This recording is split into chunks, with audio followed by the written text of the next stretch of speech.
Bismillahirrahmanirrahim. Assalamualaikum warahmatullahi wabarakatuh.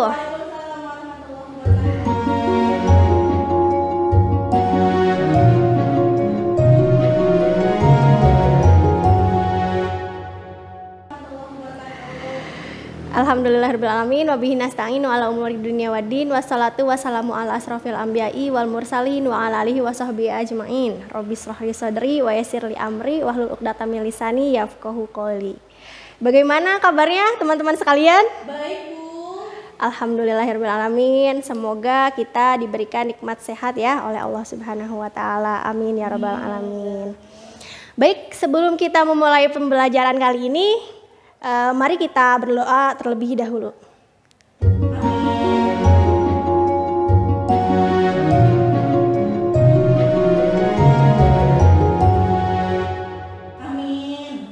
Baik, sebelum kita memulai pembelajaran kali ini, kita ada sedikit inspirasi dari Quran Surat Al-Baqarah ayat 30. Ada yang tahu? Ada yang tahu? Ya, manusia sebagai khalifah ya. Wa id qala rabbuka lil malaikati inni ja'ilun fil ardi khalifah. Jadi manusia itu ditugaskan untuk sebagai khalifah. Ada yang tahu khalifah itu apa? Pemimpin. Ya, pemimpin. Nah, maka dari itu sebelum kita memulai pembelajaran nih, kita ditugaskan untuk menjadi pemimpin. Pemimpin untuk diri sendiri. Otomatis kita harus mempunyai tujuan. Goals kita apa nih? Nah, mau ikutan SBMPTN, mau ikutan UTBK, mau daftar kemana? Nah, kita harus punya tujuan. Nah, kita harus meluruskan niat kita gitu ya, seperti itu. Nah, pentingnya niat yang lurus. Aduh Bun, saya misalkan sama orang tua dikasih pilihan A, tapi saya inginnya B. Nah, maka dari itu kenapa adik-adik sekalian memilih B ini nih? Sudah lurus belum niatnya? Niatnya udah karena Allah belum? Nah, harus dipersiapkan dengan matang. Nah, maka dari itu kita harus menyiapkan salah satunya dengan berusaha untuk belajar untuk meraih cita-cita tersebut. Untuk itu kita perlu meluruskan niat atau tujuan kita. Nah, mau kemana? Contohnya saya dulu ya, pas zaman-zaman kalian nih. Nah, dulu saya tersentuh tuh hatinya oleh ayat Al-Baqarah ayat 30 tersebut. Nah, mau jadi apa gitu ya? Saya melihat nih sepanjang Subang itu sampah di mana-mana, betul nggak? Kebun teh gitu ya. Nah, saya tersirat ingin seperti terketuk hatinya. Nah, jadi saya memutuskan untuk memilih jurusan teknik lingkungan, misalkan seperti itu. Oh, Allah menyuruh saya untuk menjadi khalifah di muka bumi ini. Nah, untuk itu saya memilih jurusan teknik lingkungan. Nah, kalian misalkan ada yang mau jadi dokter di sini? Ya. Nah, contohnya itu. Kenapa mau jadi dokter Ananda Fahri? Oh, ingin menyelamatkan nyawa manusia misal gitu ya. Nah, ada kan ya ayat dalam salah satu ayat di Al-Quran. Ketika kita menyelamatkan satu nyawa, kita sama dengan kita menyelamatkan seluruh umat. Nah, seperti itu kira-kira. Jadi kita harus meluruskan niat kita untuk mencapai tujuan kita itu mau ngapain sih gitu ya. Kita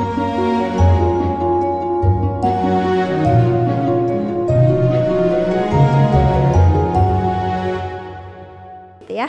Kita akan mulai pembelajaran kali ini. Silahkan dipersiapkan ya. Sudah siap perangkatnya? Modulnya sudah dibuka. Ada modul drilling dan modul sukses UTBK ya. Ya, udah siap semua ya? Ya, baik. Ada yang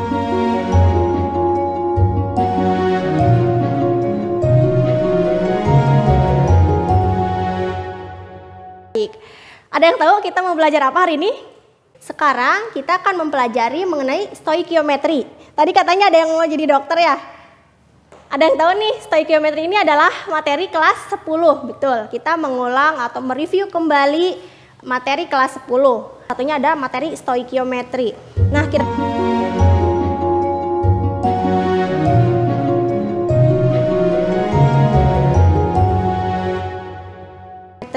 Nah, kira-kira aplikasinya ini apa sih stoikiometri ini? Nah, betul ya, aplikasinya bisa untuk kedokteran, farmasi gitu ya.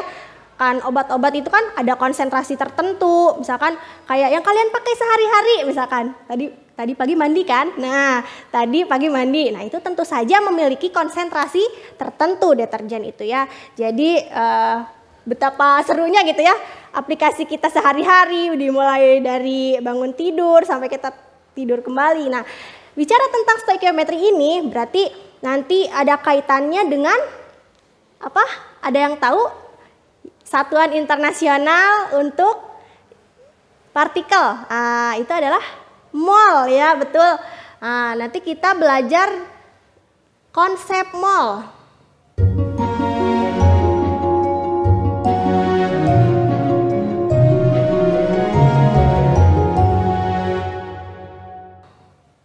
Ya, sekarang kita membahas tentang konsep mol. Nah, kita tahu bahwa mol ini bisa dinyatakan dalam bentuk lain seperti volume, massa, jumlah partikel, dan molaritas atau konsentrasi. Nah, tentunya kita harus memiliki rumus untuk memecahkan segala bentuk soal. Nah, dari mol sini karena bisa diinterpretasikan dalam massa, volume, jumlah partikel, dan molaritas, berarti kita harus mengingat kembali materi kelas 10 ya. Jadi ini ya, ikutin. Mol kali AR atau MR jadi massa, mol kali 22,4 jadi volume, mol kali AR atau MR jadi massa, mol kali Avogadro, ini Avogadro ya, jadi jumlah partikel. Nah, insya Allah ya konsep ini akan terus dibawa selama soal stoikiometri itu ada. Maka ini adalah dasar utama yang harus kalian pegang ya. Nah, kemudian kita misalkan ada suatu reaksi seperti ya. Nah, di sini ada reaktan pembatas, misalkan 2A plus B menjadi C. Nah, maka ini adalah 2A plus B ini adalah reaktannya dan C ini adalah produknya yang di sebelah kanan ya. Nah, kemudian diketahui misalkan ini ada 0,2 mol, masing-masing reaktan itu 0,2 mol. Maka kita tulis MRS ya, mula-mula, reaksi, dan sisanya berapa gitu ya. Nah, di sini ada mula-mulanya 0,2 mol. Nah, ini apa? Koefisien. Koefisien itu adalah bilangan pengali yang ada di depan rumus kimianya ya, molekulnya. Nah, ini kan 2A, berarti dia memiliki koefisien 2 gitu ya. Nah, kemudian untuk apa sih sebenarnya reaktan pembatas ini? Nah, ini untuk menentukan. Jadi untuk menentukan mol-mol yang lain gitu. Ketika ada mula-mula di sini 0,2. Nah, dibagi dengan koefisiennya berapa berarti? Ya, malah berapa? 0,1. Betul ya, 0,1. Berarti kita ini 0,1. Kalau 0,2 ini punya koefisien berapa? 1 ya. 1. Berarti 0,2 dibagi 1 berapa? 0,2. Nah, reaktan pembatas itu adalah yang paling kecil. Apanya? Nah, kan ini kan 0,1, ini 0,2 setelah dibagi dengan koefisiennya. Nah, berarti adalah yang reaktan pembatas adalah yang A ya, yang 0,1 karena dia lebih kecil daripada 0,2 setelah molnya mula-mula dibagi dengan koefisien gitu ya. Maka ini menjadi 0,1 dikali 2 berapa? 0,2 habis. Nah, cirinya dari reaktan pembatas itu adalah habis bereaksi. Nah, sedangkan ini 0,1 ini menjadi penentu untuk yang lain, B dan C. Berarti 0,1 dikali 1 berapa? Ya, 0,1. Berarti kalau misalkan ini 0,1, ini kebetulan 1 juga. Jadi 0,1 ya. Nah, kalau misalkan ini 3 gimana? Kalau 3 berarti tinggal dikalikan saja dengan koefisien. Ini menjadi 0,3. Nah, hati-hati di sini banyak sekali yang terjebak atau yang ceroboh seperti itu ya pada saat mengerjakan ujian. Nah, kalau misalkan reaktan itu dikurangi, kalau produk itu ditambah, oke? Nah, berarti ini 0,2 dikurangi 0,2 habis, maka A di reaksi ini adalah reaktan pembatasnya, sedangkan ini ada sisa 0,2 dikurangi 0,1 berarti 0,1. Nah, ini ditambah 0 ditambah 0,3 berarti 0,3 3. Seperti itu. Berarti kita dapat mengetahui dari reaktan pembatas itu untuk menentukan mol-mol yang lainnya. Seperti itu. Baik, sekarang kita membahas contoh soal yang sering keluar di UTBK ya.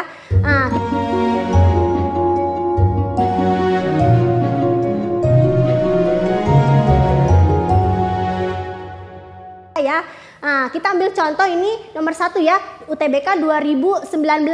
Di sini katanya ada urea yang dihasilkan dari reaksi antara amonia dan karbon dioksida. Nanti kalau misalkan di sana ada yang aneh-aneh gitu Bun, panjang sekali soalnya. Nah, kita harus mengetahui gitu ya ciri-cirinya. Berarti kalau urea terbentuk dari, berarti urea ini adalah sebagai produk ya.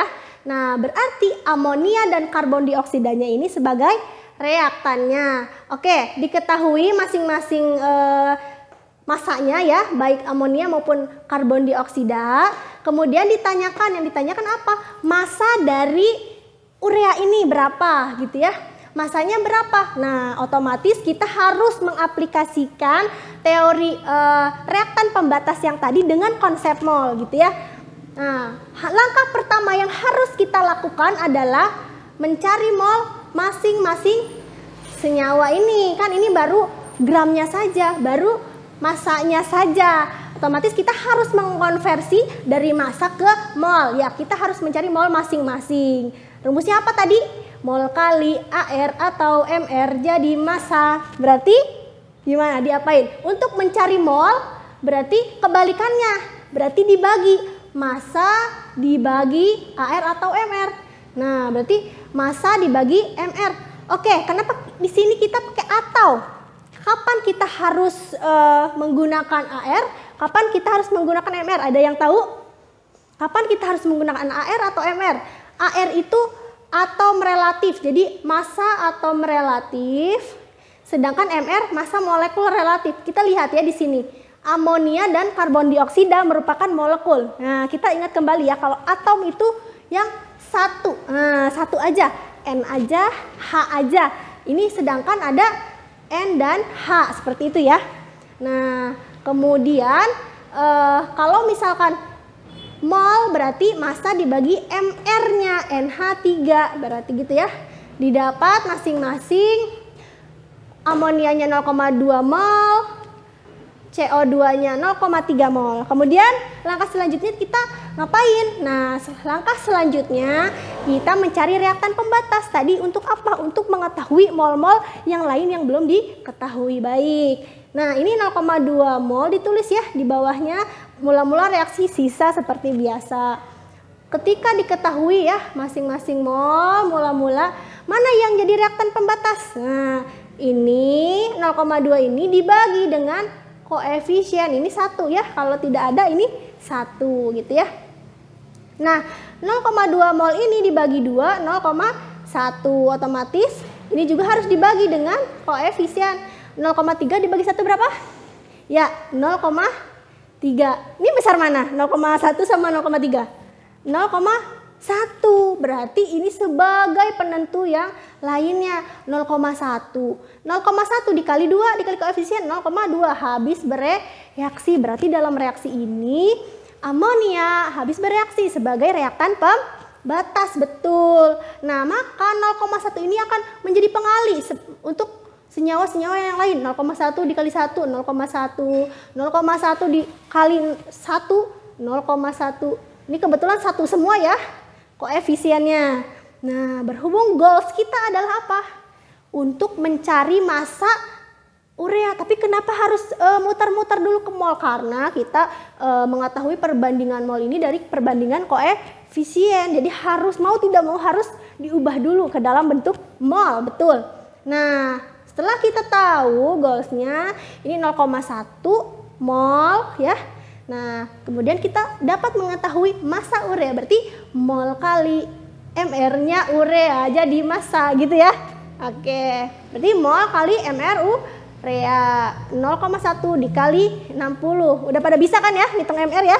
Seperti sebelumnya dijelaskan ya. Ya, baik. 0,1 dikali 60, berarti 6 gram. Jadi massa urea yang terbentuk dari 3,4 gram amonia dan 13,2 gram karbon dioksida dihasilkan 6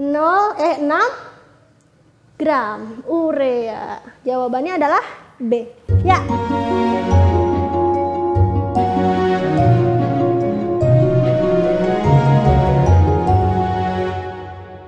B.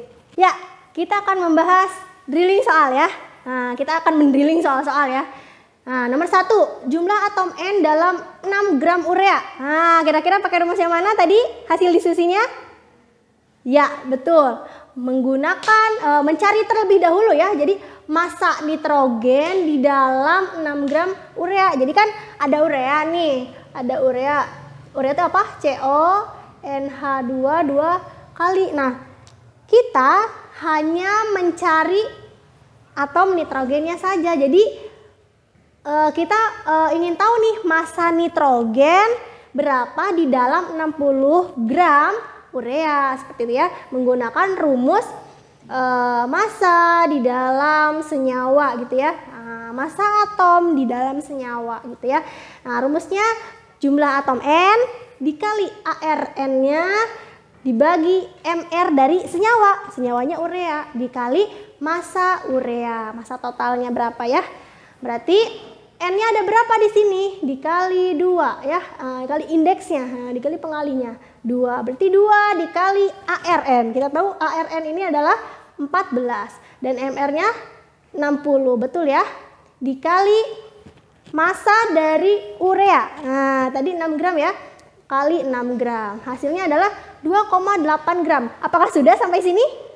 Oh, belum. Berarti yang dicarinya jumlah atom gitu ya. Mau nyari jumlah atomnya, atom nitrogennya ada berapa gitu ya. Sedangkan ini baru massanya saja. Oh, ternyata nitrogennya itu 2,8 gram di dalam 6 gram urea gitu. Tapi kita ditanyakannya jumlah atomnya, berarti menggunakan rumus apa? Nah, ini tuh bisa jumlah partikel, bisa jumlah atom gitu ya, bisa saja jumlah ion. Nah, pada intinya mol ini ya, jantungnya, mol ini dikali dengan bilangan Avogadro 6,02 dikali 10 pangkat 23 atau 6 kali 10 pangkat 23 gitu ya.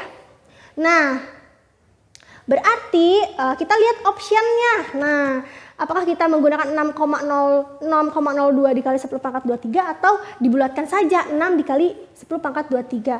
Nah, berhubung optionnya itu bulat-bulat gitu ya, berarti kita yang memungkinkan menggunakan bilangan Avogadro yang 6 kali 10 pangkat 23. Berarti untuk mencapai jumlah partikel ini, nah, kita harus mengetahui molnya berapa gitu ya, dari massa dikali AR atau MR-nya sama dengan mol dikali Avogadro-nya. Jadi jumlah partikel atau jumlah atom, mol dikali bilangan Avogadro menjadi jumlah partikel, dikalikan saja.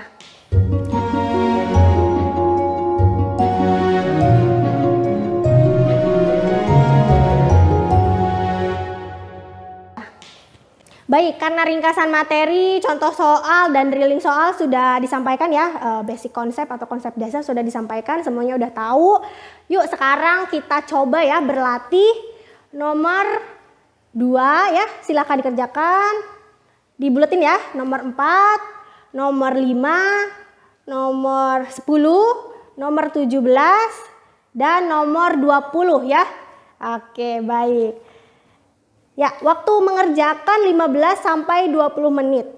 Usahakan 5 sampai 10 menit pertama kerjakan dulu sendiri supaya ingin mengetahui ya kemampuannya sampai di mana. Nanti setelah itu kalian boleh diskusi ya. Dan kita bisa berdiskusi bersama, dan siapa yang bisa menjawab soal silakan nanti ke depan saja kita diskusi bersama-sama ya. Alhamdulillah.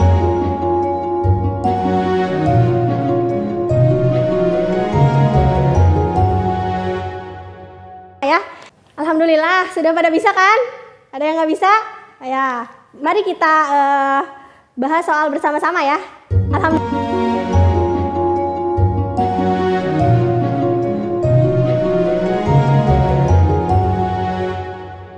Ya, alhamdulillah Alhamdulillahirrabbilalamin. Kita sudah di akhir pembelajaran ini. Baik ya, lumayan ya stoikiometri ini, mudah-mudahan bermanfaat ya untuk kita semua, untuk kedepannya. Semangat selalu, insya Allah kalau kita nanti bertemu kembali, kita bahas soal asam basa ya. Oke, baik. Kita akhiri pembelajaran kali ini dengan hamdalah, alhamdulillahirrabbilalamin, dan doa kifaratul majlis, subhanaka Allahumma wa bihamdika, asyhadu an la ilaha illa anta, astaghfiruka wa atubu ilaik. Terima kasih, mohon maaf apabila terdapat kekurangan. Kita saling mendoakan ya, semangat selalu. Diingatkan kembali niat awalnya, niat yang lurus karena Allah, dan salam sukses. Ya, baik. Terima kasih dari saya. Wassalamualaikum warahmatullahi wabarakatuh.